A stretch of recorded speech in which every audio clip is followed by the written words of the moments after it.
સમગ્ર ભારતભરના બંધના એલાનની અસર કચ્છ જિલ્લામાં નહીવત જોવા મળી રહી છે। ત્યારે કેમેરામાં જોઈ શકીએ છીએ કે ભુજ શહેરનો જે વાણિયાવડ વિસ્તાર છે અને બસ સ્ટેશન વિસ્તાર છે તે પણ દ્રશ્યમાન થાય છે।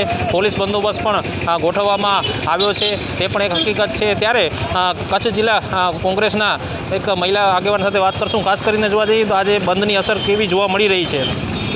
બંધની અસર અત્યારે તો નહીવત જોવા મળી રહી છે, પણ જે ખેડૂતોના વિરોધમાં જે કાયદો પસાર કરવામાં આવ્યો છે તે કાયદાના વિરોધમાં આજે ભારત બંધનું એલાન છે, તે આ બંધને દરેક ભારતવાસીઓએ સમર્થન આપવું જોઈએ। તે સંદર્ભે અમે અત્યારે કોંગ્રેસ વતી દરેક વેપારીઓને અપીલ કરવા માટે આવ્યા છીએ કે આજના એક દિવસ માટે, જેમ કે તમે જોઈ શકો છો લોકડાઉનમાં તો 4-5 મહિના માટે પોતાના રોજગારો બંધ કરવામાં આવ્યા છે, ત્યારે ફક્ત આજનો એક દિવસ બંધ રાખી અને આપણા અન્નદાતા ખેડૂતને આપણે સમર્થન આપીએ। ખાસ કરીને પોલીસની કનડગત અહીં જોવા મળી રહી છે કે કેમ?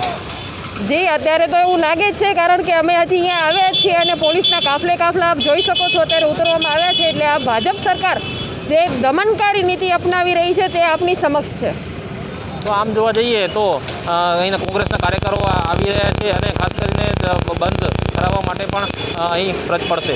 કૌશિક છાયા, મંતવ્ય ન્યૂઝ, ભુજ, કચ્છ।